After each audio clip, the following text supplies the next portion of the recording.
అందరికీ నమస్కారం అండి. ఈరోజు కథ. విపుల్ ఆఫీస్కి బయలుదేరి వెళ్ళగానే వినీత వాకిలి తలుపు దడేల్మని వేసి విసురుగా వచ్చి సోఫాలో కూర్చుంది. ఇంటి పనులు ఇంకా బాకీ ఉన్నా చేయడానికి విసుగ్గా అనిపించింది వినీతకి. పనులన్నీ చకచకా చేసిన రోజు గడవడం దుర్భరంగా ఉంది. ఏంటో ఈ మధ్యతరగతి బతుకులు. ఈ ఇంట్లో ఉన్న 3 గదులకే పరిమితం అయిపోయింది. దిక్కుమాలిన జీవితం. ఈ 4 గోడల మధ్య మిగతా జీవితం ఎలా గడపాలో ఏమిటో తలుచుకుంటేనే భయం వేస్తుంది అని లోపల సణుక్కుంటోంది వినీత. ఆ ఇంట్లో ఉండేది ముచ్చటగా ముగ్గురే. తను, విపుల్, అత్తగారు. తన అత్తగారు చాలా మంచి ఆధ్యాత్మికత ప్రవృత్తి కలిగిన వ్యక్తి. తెల్లవారుజామునే స్నానం చేసి దేవుడి దగ్గర దీపారాధన చేసి జపాలు పారాయణలు చేసుకుని కానీ భోజనం చేయదు. పెళ్ళై అప్పుడే సంవత్సరం గిర్రున తిరిగిపోయింది. మొదటి నెల అంతా చుట్టాలు పక్కాల రాకపోకలతో సందడిగా గడిచిపోయింది. విపుల్ ఉద్యోగరీత్యా లాయర్ కావడంతో కోర్టు కచేరీ అంటూ బిజీ అయిపోయాడు.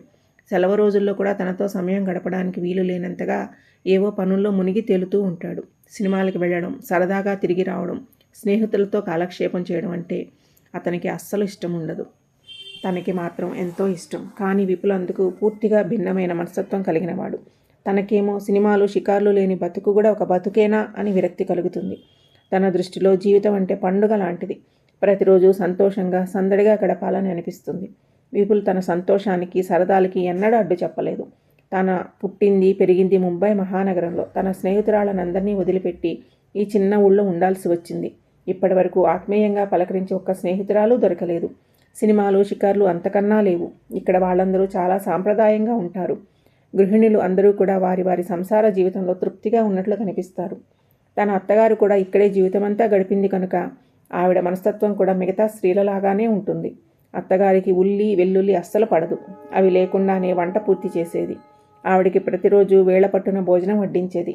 అన్ని పనులు వాయిదా వేయకుండా పూర్తి చేసిన గడియారం నత్తనడక నడుస్తున్నట్లుగా అనిపించేది. అప్పుడప్పుడు నాన్నగారు తన విషయంలో తీసుకున్న నిర్ణయం తప్పుగా తోచేది. మనసులోనే ఇలా అనుకునేది, నాన్నగారు మీ నిర్ణయం సరికాదు. మనోజ్ మంచివాడు, నాకు సరైన జోడి, నా మనసెరిగినవాడు. కానీ మీరేమో విపుల్ నాకు సరైనవాడు, నన్ను బాగా చూసుకుంటాడని బలవంతంగా నాకు ఈ పెళ్లి చేశారు. కానీ నాకు ఈ జీవితం ఏమాత్రం నచ్చలేదు నాన్నగారు. పెళ్లికి ముందు జీవితం ఎంతో బాగుండేది. వంటింట్లో ఏ రోజు కాలు పెట్టలేదు. మహారాణిలాగా ఉండేదాన్ని. ఇక్కడికి రాగానే పరువు బాధ్యతలు మొయ్యలేక అఘోరిస్తున్నాను. అత్తగారేమో కోడలు ఎప్పుడు వస్తుందా, వేళ పట్టున కాస్త వండి పెడుతుంది కదా అని కొండంత ఆశతో ఎదురు చూస్తోంది. అత్తగారు 16 రోజుల పండగ కాగానే మంచి రోజు చూసి నా చేత పొయ్యి వెలిగించి పాలు కాచి కాస్త పరమాన్నం వండమ్మా, పప్పు అన్నం వండమ్మా అని చెప్పి గుడికి వెళ్ళింది. తనకి అన్నం వండమే రాదు, ఇక పరమాన్నం ఎలా వండగలదు? ఆ రోజు అదృష్టం బాగుండి విపుల్ ఇంట్లో ఉన్నాడు కనుక సరిపోయింది. విపుల్లా చదువుకునే రోజుల్లో తనే స్వయంగా వండుకుని తినేవాడు. విపుల్ సహాయంతో పరమాన్నం పప్పు అన్నం వండి సిద్ధం చేసింది. తనకి వంటలో ఏదైనా సహాయం అడిగితే విపుల్ విసుక్కోకుండా ఓర్పుగా 1కి 4 సార్లు అర్థమయ్యేలాగా చెబుతాడు. మంచివాడే, కానీ తను ఎలాంటి భర్త కావాలని కలలు కన్నదో అందుకు భిన్నంగా ఉంటాడు. తనేమో పుట్టింట్లో అమ్మా నాన్నలకు గారాల పట్టి తను ఆడిందే ఆట పాడిందే పాటగా పెరిగింది. నాన్నగారికేమో నేను రాజకుమారిని, కాలు కింద పెడితే కందిపోతానేమో అన్నంత సుకుమారంగా పెంచారు. నాకు అక్కలు లేరు, అక్క చెల్లెళ్ళు లేరు. అమ్మా నాన్నల ప్రేమకు ఏకైక వారసురాలిగా పెరిగాను. వాళ్ళ గారాభం వల్ల మితిమీరిన స్వేచ్ఛ ఇచ్చినందువల్ల కాస్త మగరాయుళ్లాగా పెరిగాను. స్వేచ్ఛ ఎక్కువైనందువల్ల క్రమశిక్షణ కాస్త పట్టాలు తప్పిన మాట వాస్తవమే. అయినా తను ఎవరికీ భయపడేది లేదు, ఎవరిని లెక్క పెట్టేది కాదు. అత్తయ్య మాత్రం మా అమ్మ నాన్నలను పిల్లను చాలా గారాభం చేసి చెడగొడుతున్నారా. పరాయి ఇంటికి వెళ్లాల్సిన పిల్ల కాస్త పని పాట పద్ధతులు వ్యవహారం నేర్పకపోతే ఎలా? రేపు మన పరువే మంట కలుస్తుందని నెత్తినెవరు బాదుకునేది. తనకి మాత్రం అత్తయ్య మాటల ఆవగింజంత కూడా అర్థమయ్యేది కాదు. అత్తయ్య మా ఇంటికి వచ్చినప్పుడల్లా ఇక్కడ ఆడపిల్లలాగా లక్షణంగా ఉండు, నీ ప్రతాపం అత్తగారింట్లో చూపించు అని మూతి తిప్పేది. అమ్మకు ఉపదేశం చేసేది అత్తయ్య. ఇప్పుడు ఇది చదివి ఉద్యోగం చేయాలా ఊళ్ళెళ్ళాలా, కాస్త ఇంటి పట్టున ఉండడం నేర్పు, వంట వార్పు నేర్పితే ఇంకా మంచిది అనేది. నేర్చుకుంటుందిలే వదినా, ఇంకా చిన్నపిల్లే కదా, కంగారు ఎందుకు అని సర్ది చెప్పేది అమ్మ అత్తయ్యకి. తనేమో ఏమీ పట్టనట్టు సైకిల్ ఇంటి బయటికి తీసి తొక్కుతూ వెళ్ళిపోయేది. అత్తయ్య ఇంటికి వచ్చినప్పుడల్లా తనకి చాలా చిరాకు కోపము వచ్చేది. వినీత కాలేజీలో చేరగానే మనోజ్తో పరిచయం, స్నేహంగా మారింది. కాలేజీ యూనియన్కి అధ్యక్షుడు మనోజ్. అతను బాగా డబ్బున్న కుటుంబానికి చెందినవాడు. వినీత కాలేజీ రోజుల్లో రకరకాల పోటీల్లో పాల్గొని ఎన్నో బహుమతులు గెలుచుకునేది. మనోజ్ వినీత కన్నా 3 ఏళ్లు సీనియరు. కాలేజీ డే రోజు బహుమతులు గెలుచుకుని స్టేజీ దిగగానే మనోజ్ ఎదురయ్యాడు. వినీతతో రేపు కాఫీ తాగుదాం, కెఫిటేరియాలో సరిగ్గా 4 గంటలకు ఎదురు చూస్తూ ఉంటాను. సమాధానం కోసం కూడా ఎదురు చూడకుండా మనోజ్ అక్కడి నుండి వెళ్ళిపోయాడు. గుండె వేగంగా కొట్టుకుంటే ఎలా ఉంటుందో అనుభవమైంది తనకి ఆ రోజు. పిల్లలందరూ మనోజ్ వెంబడి పడితే అతను వాళ్ళని కాదని తనను కెఫిటేరియాకు పిలవడం ఏమిటి అనే ఆశ్చర్యంతో ఆనందంతో పొంగిపోయింది వినీత. మనోజుతో పరిచయం పెరిగి పెద్దదై ప్రేమకు దారి తీసింది. ఇద్దరి మనోభావాలు బాగా కలిసిపోయాయి. ఇద్దరూ కలిసి చెట్టాపట్టాలేసుకునే సినిమాలకి తిరిగారు. మనోజ్కి సొంత కారు ఉంది. ఇద్దరూ కలిసి తిరగడానికి ప్రతిరోజు ఏదో ఒక ప్రోగ్రాం వేసుకునేవాళ్ళు. మనోజ్ తండ్రి పెద్ద వ్యాపారస్తుడు. మనోజ్ కేవలం డిగ్రీ కోసం చదువుతున్నాడు. వినీతను కూడా పెళ్లి కోసం డిగ్రీ చదివిస్తున్నారు తల్లిదండ్రులు. డిగ్రీ పూర్తి కాగానే వినీతకు పెళ్లి సంబంధాలు చూడడం ప్రారంభించారు. వినీత ఇక లాభం లేదని మనోజ్ సంగతి తల్లికి చెప్పింది. తల్లి సమయం సందర్భం చూసి భర్త చెవిలో విషయం చెప్పింది. వినీత తండ్రి కాసేపు మౌనంగా ఉండి, సరే మనోజ్ తల్లిదండ్రులను కూడా మన ఇంటికి పిలిచి పరస్పరం మాట్లాడి ఒక నిర్ణయానికి వద్దామన్నాడు. వినీత తల్లిదండ్రులు నిర్ణయించిన రోజు రానే వచ్చింది. మనోజ్ ఆ రోజు ఒంటరిగా వచ్చాడు. వినీత తండ్రి, మీ అమ్మ నాన్నగారు రాలేదా మనోజ్ అని ప్రశ్నించారు. వాళ్ళు వేరే పని మీద బయటికి వెళ్ళారండి అన్నాడు. వినీత తండ్రి మనోజ్తో చాలాసేపు మాట్లాడాడు. మనోజ్ ఆయన్ని ఇంప్రెస్ చేయడానికి శతవిధాలా ప్రయత్నించాడు. వినీత తండ్రి ఏమాత్రం తీసిపోకుండా మనోజ్కి సమాధానాలు చెప్పాడు. ఏది ఏమైనా మనోజ్, మీ తల్లిదండ్రులను సంప్రదించకుండా వారి అనుమతి లేకుండా పెళ్లి నిర్ణయం తీసుకోవడం సరికాదని నిక్కచ్చిగా తేల్చి చెప్పారు. మనోజ్, అలా ఏం లేదు అంకుల్. నా జీవిత భాగస్వామిని ఎన్నుకునే స్వాతంత్రం నాకు మా తల్లిదండ్రులు ఇచ్చారు. నాకు మీ అమ్మాయి బాగా నచ్చింది. ఇక సమస్య ఏముంది అన్నాడు. వినీత తండ్రి మౌనంగా చూసి ఊరుకున్నాడు. మనోజ్ మళ్ళీ కలుద్దామని వెళ్ళిపోయాడు. 2 రోజుల దాకా ఇంట్లో ఎవరు మనోజ్ విషయం ఎత్తలేదు. వినీత తండ్రి కూడా వృత్తిరీత్యా లాయర్ కావడంతో చాలా బిజీగా ఉన్నాడు. వినీతకి మాత్రం మనోజ్ చాలా బాగా మాట్లాడి తన తండ్రిని ప్రభావితుడిని చేసినట్లుగా అనిపించింది. ఆయన ఓకే చేస్తారని ఎదురు చూస్తూ ఉంది. నిమిషాలు గంటలు లాగా దొర్లుతున్నాయి. తండ్రి మౌనం చూసి భయం వేసింది వినీతకి.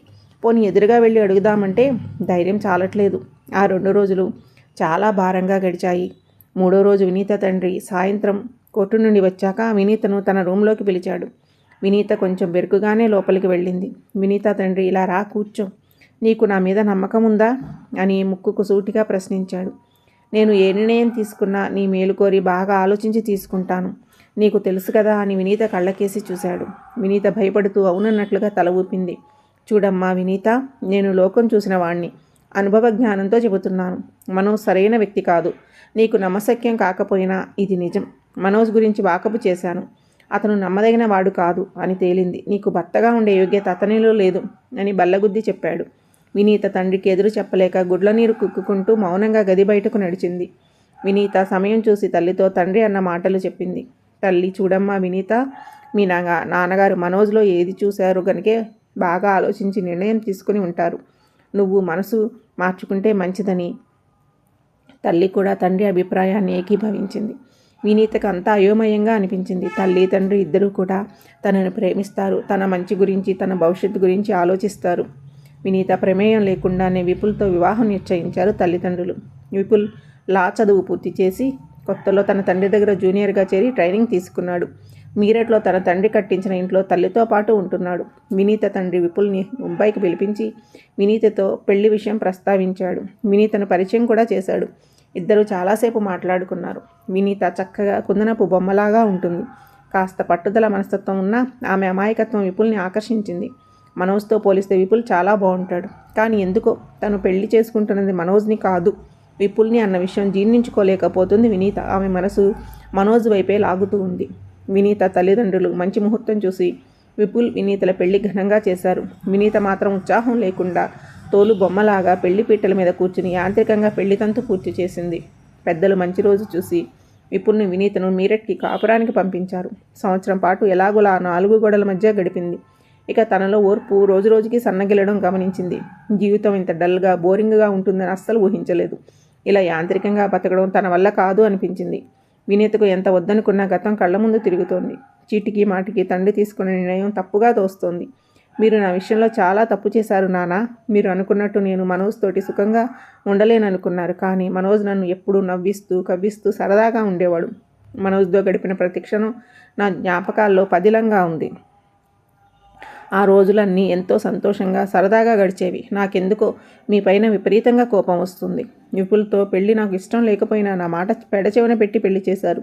పెళ్ళి అయితే చేశారు కానీ ఈ వివాహ బంధం పేరుతో నన్ను ఎక్కువ కాలం బందీగా ఉంచలేరు నాన్న మీరు అని లోపల కుమిలిపోతోంది వినీత. వినీత ఒకరోజు పొద్దున్నే ఇక లాభం లేదు, వెంటనే ముంబై వెళ్ళిపోవాలని నిర్ణయించుకుంది. ఆ విషయం భర్త విపుల్తో చెప్పింది. విపుల్, వినీత ప్లీజ్ నా కోసం ఒక వారం వెయిట్ చేయగలవా? అమ్మకి కొంచెం సుస్థిగా ఉంది, ఆమెకు చెకప్లవి చేయించాలి. వచ్చే శనాదివారాలు నాకు సెలవే. మరో 2 రోజులు సెలవు పొడిగించుకొని నేను కూడా నీతో వస్తాను. మనమిద్దరం కలిసి వెళ్తే మీ అమ్మ నాన్నగారు చాలా సంతోషిస్తారు అన్నాడు. వినీత విపుల్ మీద దయతలిచి సరే అంది ముభావంగా. విపుల్ తనేదో 4 రోజులు పుట్టింట్లో ఉండి వెనక్కి వస్తానని పొరబడుతున్నాడు. మళ్ళీ ఇంటి గడప తొక్కే ఉద్దేశం తనకి ఏ కోసానా లేదు అని మనసులో అనుకుంది. ఈ బందీఖానాలో ఉండడం తన వల్ల కాదు అని ఖచ్చితంగా అనుకుంది. వచ్చే వారం వినీతతో కలిసి ముంబై వస్తున్నట్లు అత్తమామలకి ఫోన్ చేసి చెప్పాడు విపుల్. వారం తర్వాత ఇద్దరూ కలిసి ముంబై వెళ్లారు. వినీత తల్లిదండ్రులు కూతురికి అల్లుడికి ఘనంగా స్వాగతం పలికారు. అల్లుడికి ఏ లోటు లేకుండా మర్యాదలు చేశారు. వినీత స్నేహితురాళ్ళందరూ కట్టగట్టుకుని ఇంటి మీదకి దండెత్తారు. సినిమాలు, షికార్లు, షాపింగులు, ఎప్పుడు వెళ్లాలో ప్రణాళికలు వేశారు. వినీత సంతోషానికి పట్టపగ్గాలు లేవు. పోయిన జీవితం తన చేతిలోకి వచ్చినట్లుగా అనిపించింది. అబ్బా, ఈ రోజు కోసమే కదా సంవత్సరం బట్టి తప్పించింది తను. ఏమైనా సరే మళ్ళీ అత్తగారి గడప తొక్కకూడదని బలంగా నిర్ణయించుకుంది. మనసులో విషయం బయటకు పొక్కకుండా జాగ్రత్త పడింది. తల్లితో మామూలుగానే ఉంది. మనసులో మాత్రం మనోజ్ని ఎలాగైనా ఒకసారి కలవాలి. కానీ ఎలా? ఇంట్లో వాళ్ళకి ఏ సాకు చెప్పాలి? ఇంటి నుంచి ఎలా బయటపడాలి? తల్లిదండ్రులకు విపుల్కి మనోజ్ని కలవడానికి వెళుతున్న విషయం తెలియకుండా ఎలా జాగ్రత్త పడాలి అని పరి విధాలుగా ఆలోచిస్తోంది వినీత. మరోవైపు మనోజ్ తన గురించి ఏమనుకుంటున్నాడో, మోసం చేశాడని అనుకుంటున్నాడేమో. నా మీద కోపం తారాస్థాయికి చేరి ఉండొచ్చు. నన్ను అనుక్షణం గుర్తు చేసుకుంటున్నాడేమో. తను లేక బెంగపడుతున్నాడేమో. తను మనోజ్ని మోసం చేసింది ఎంత బాధపడుతున్నాడో ఏమో. ఎవరికి చెప్పుకోలేక ఎంత కుమిలిపోతున్నాడో అని మనోజ్ గురించిన ఆలోచనలతో సతమతమవుతోంది వినీత. అలా రోజు గడిచిపోయింది. రాత్రి భోజనాలయ్యాక తన గదిలోకి వచ్చింది. తను లేకపోయినా అమ్మ గదిలో ఎక్కడి వస్తువులు అక్కడ చూడముచ్చటగా సర్ది ఉంచింది. గది అంతా శుభ్రంగా ఉంచింది. తన బట్టలు, పుస్తకాలు, బొమ్మలు అన్నీ పదిలంగా దాచింది. వీటి వల్ల ఏం ఉపయోగం? కనీసం అమ్మైనా నా మనసు అర్థం చేసుకోలేదు. నా మనసులో మెదులుతున్న మనోజ్ జ్ఞాపకాలు అమ్మ ఎందుకు గుర్తించడం లేదు? నా వస్తువుల పట్ల చూపిన శ్రద్ధ వీళ్లకు నా జీవితం మీద ఎందుకు లేదు? వీళ్ళ ఉద్దేశం ఏమిటో అర్థం కాదు అనుకుంది. అంతలోకే మళ్ళీ మనోజ్ జ్ఞాపకాలు ముసురుకున్నాయి. తను ఇక్కడికి రాగానే సమయం చూసి మనోజ్కి ఫోన్ చేసి మాట్లాడితే బాగుండేది. ఆ పని చేయనందుకు తన మీద తనకే కోపం వచ్చింది. అయినా తను మనోజ్తో ఏకాంతంలో చాలా విషయాలు మాట్లాడాలి అనుకుంది. ఫోనులో అది ఇంట్లో అందరూ ఉండగా చాలా కష్టం, అసంభవం కూడా. పోనీ అకస్మాత్తుగా మనోజ్ ముందు నిలబడితే ఎలా స్పందిస్తాడో చూడాలని తపనగా ఉంది అని రకరకాల ఆలోచనలతో తల మునకలవుతోంది వినీత. అంతలో చిన్న అలికిడి కావడంతో ద్వారబంధం వైపు చూసింది. అమ్మ కాలి మెట్టెల సవడి అది. వినీత తల్లి చిరునవ్వుతో గదిలోకి వచ్చి వినీత మంచం మీద కూర్చుని కాసేపు ఆ కబుర్లు ఈ కబుర్లు చెప్పింది. చివరగా తన అత్తగారింటి సంగతులు అడిగింది. వినీత ముభావంగా ఆము అని బదులు చెబుతోంది. అత్తగారింట్లో తనకేమీ కష్టాలు లేవు. తల్లికి ఫిర్యాదు చేయడానికి. భర్త చెడ్డవాడేమీ కాదు. అందుకని తను సంతోషంగా కూడా లేదు అక్కడ. నిజం చెప్పాలంటే తండ్రి మీద తనకి కోపం కట్టలు తెంచుకొని వస్తుంది. చిన్నప్పటి నుండి ఏది కోరితే అది తెచ్చి ఇచ్చేవారు. తన నిర్ణయాలకు ఎన్నడూ అడ్డు చెప్పలేదు. జీవిత భాగస్వామిని ఎన్నుకునే విషయంలో మాత్రం నాకు స్వేచ్ఛ ఇవ్వలేదు. ఇది ఎంతవరకు న్యాయం? నేనేమన్నా సత్యయుగం నాటి అమ్మాయినా? తల్లిదండ్రులు ఎవరిని చెబితే వాళ్ళని గంగిరెద్దులాగా తలూపి పెళ్లి చేసుకుని ప్రతివ్రత శిరోమణిలాగా జీవితం గడపడానికి? అసలు నాన్నగారు ఏమనుకుంటున్నారు నా గురించి? నేను విపుల్కి విడాకులు ఇచ్చి మనోజ్ని పెళ్లి చేసుకుంటానంటే ఒప్పుకోవాల్సిందే కదా నాన్నగారు. నన్ను స్వేచ్ఛగా నిర్ణయం తీసుకొనిస్తే గొడవ ఉండేది కాదు కదా అని లోపల తర్జన భర్జన పడుతోంది వినీత. మనసంతా గందరగోళంగా ఉంది. కూతురి మౌనం చూసి ఎందుకో సందేహం కలిగింది తల్లికి. వినీత మాటల్లో ఏదో నిరాశ గమనించింది. వినీత తల్లి కొంచెం తటపడాయిస్తూ అడిగింది. ఏమ్మా, అల్లుడు గారు మనోజ్ గురించి ఏమైనా చెప్పారా? నీతో ఏమైనా మాట్లాడారా? వినీత, ఏమంటున్నావమ్మా? విపుల్కి నేను ఇంతవరకు మనోజ్ గురించి చెప్పనే లేదు. అయినా మనోజ్ గురించి విపుల్కి చెప్పాల్సిన అవసరం ఏమిటమ్మా? అయినా నీకే సందేహం ఎందుకు వచ్చింది అని తల్లి కళ్ళలోకి సూటిగా చూస్తూ ప్రశ్నార్థకంగా అంది. వినీత తల్లి, మీ నాన్నగారు మనోజ్ గురించి ఎంక్వైరీ చేసినప్పుడు ఒకళ్ళు కూడా అతని గురించి మంచి అభిప్రాయం చెప్పలేదు. మనోజ్ చాలా దుబరా వ్యక్తి, తిరుగుబోతు, తల్లిదండ్రులతో గొడవపడి వేరుగా ఉంటున్నాడని ఇత్యాది ఇత్యాది విషయాలు తెలిసాయి. ఆ రోజు మన ఇంటికి వచ్చినప్పుడు మనోజ్ తల్లిదండ్రులు బయటికి వెళ్ళారని అబద్ధం చెప్పాడు. వాళ్ళ మధ్య సఖ్యత లేదట. నాన్నగారు కనుక్కుంటే వాళ్ళు ఊళ్ళోనే ఉన్నారని తెలిసింది. అటువంటి వ్యక్తి మీద నమ్మకం ఎలా కుదురుతుంది? నువ్వంటే మనోజ్ ప్రేమలో పడి గుడ్డిదానివైపోయావు. వాడి గురించి ఏం చెప్పినా నువ్వు వినే స్థితిలో లేవు. నాన్నగారేమో నిన్ను వాడి చేతిలో పెట్టడానికి సందేహించారు. ప్రాణాల్లా పెంచుకున్న పిల్లవి కదా. ఆఖరికి నాన్నగారి అనుమానమే నిజమయ్యింది. నువ్వు భయపడతావని నీకు చాలా విషయాలు చెప్పలేదు. విపుల్తో నిశ్చితార్థం జరుగుతున్న విషయం తెలిసి మనోజ్ నాన్నగారికి ఫోన్ చేసి బెదిరించాడట. బదులుకు నాన్నగారు కూడా పోలీస్ కంప్లైంట్ ఇస్తానని బెదిరిస్తే తోక ముడుచుకున్నాడు. ఎందుకంటే మనోజ్కి తెలుసు మీ నాన్నగారికి కోర్టు కచేరీలో మంచి పేరు, పెద్ద పెద్ద వాళ్ళతో స్నేహ సంబంధాలు ఉన్నాయని. ఆ భయంతోనే కామ్గా ఉన్నాడు కానీ లేకపోతే నీ జీవితం ఏమైపోయేదో. అదీగాక విపుల్తో నీ పెళ్లి జరిగిన తరువాత మనోజ్ విపుల్కి ఫోన్ చేసి నీ మీద లేనిపోనివన్నీ కల్పించి చెప్పి రెచ్చగొట్టడానికి కూడా ప్రయత్నించాడు. విపుల్తో పెళ్లికి ముందే చాలామంది అబ్బాయిలతో నీకు సంబంధం ఉందని, ఇంకా చాలా చాలా అసహ్యంగా నీ గురించి విపుల్కి చెప్పాడట. మిమ్మల్ని ఇద్దరిని విడదీయాలని విశ్వ ప్రయత్నం చేశాడు మనోజ్ బెదిరింపులకి విపుల్ ఏమాత్రం లొంగలేదు. పైగా మీ నాన్నగారికే భరోసా ఇచ్చాడు. నీ గౌరవం కాపాడడం తన కర్తవ్యమని. మనోజ్ సంగతి నేను చూసుకుంటాను. మీరు వినీత మీద బెంగ పెట్టుకోవద్దు. వినీతను కంటికి రెప్పలా జాగ్రత్తగా చూసుకునే బాధ్యత నాది అని మీ నాన్నగారికి ధైర్యం చెప్పాడు. నిజంగా విపుల్ చాలా మంచివాడు, సంస్కారవంతుడు అని అమ్మ ఇంకా చెబుతూ ఉంటే అమ్మ మనోజ్ గురించి అన్న మాటలు సూదంటు రాళ్లలాగా తన చెవులకు తగిలి గాయమైనంత బాధ కలిగింది. నిజంగా నేనెంత అదృష్టవంతురాలిని. విపుల్ భర్తగా దొరకడం నిజంగా తన పూర్వజన్మ సుకృతంగా భావించింది. వినీతకి గుర్తుకు వచ్చింది. ఒకరోజు విపుల్ కచేరీ నుండి ఆలస్యంగా వచ్చాడని నానా మాటలోని హాల్లో ఉన్న సోఫాలో పడుకుని నిద్రపోయింది. చలికాలం కావడంతో మెలకువ వచ్చి అటు ఇటు దొల్లుతుంటే విపుల్ తనకి దుప్పటి కప్పి ప్రేమగా మునివేళ్లతో తన నుటి మీద ముంగురాలు సవరించడం, తను ఎన్ని మాటలు అన్నా ఇంకా చిన్నతనం పోలేదని క్షమాబుద్ధితో వదిలేయడం అన్నీ జ్ఞాపకానికి వచ్చాయి. మనోజ్ మీద ఉన్న వ్యామోహం తునాతునకులైపోయింది. కనువిప్పు కలిగింది వినీతకి. తను ఎప్పుడు విపుల్తో మార్పు వస్తే బాగుండు అనుకునేది. కానీ ఇప్పుడు స్పష్టంగా అర్థమైంది మార్పు రావాల్సింది తనలో కానీ విపుల్లో కాదు అని. నిజంగా విపుల్ మంచి పరిపక్వత కలిగిన వ్యక్తి. మనోజ్ వేసిన పన్నాగాలన్నీ నీరుగారిపోయాయి. తను కూడా విపుల్ లాంటి మంచి వ్యక్తిత్వాన్ని అలవర్చుకోవాలని సంకల్పం చేసుకుంది వినీత. మిగతా 2 రోజులు ఎలాగో అలాగా గడిపింది. తల్లికి తండ్రికి వీడ్కోలు పలికి విపుల్తో సంతోషంగా ఉత్సాహంగా స్వచ్ఛమైన మనసుతో బయలుదేరడానికి సిద్ధమయ్యింది. మీరట్లో ఆ 3 గదుల్లోని అంతులేని ఆనందం, ఆప్యాయత, ప్రేమానుబంధాలు ఉన్నాయని తెలుసుకుంది. శాశ్వతంగా అక్కడే బందీగా ఉండాలని భగవంతుణ్ణి ప్రార్థించి విపుల్ చేతిని గట్టిగా పట్టుకుని అత్తగారింటికి బయలుదేరింది వినీత.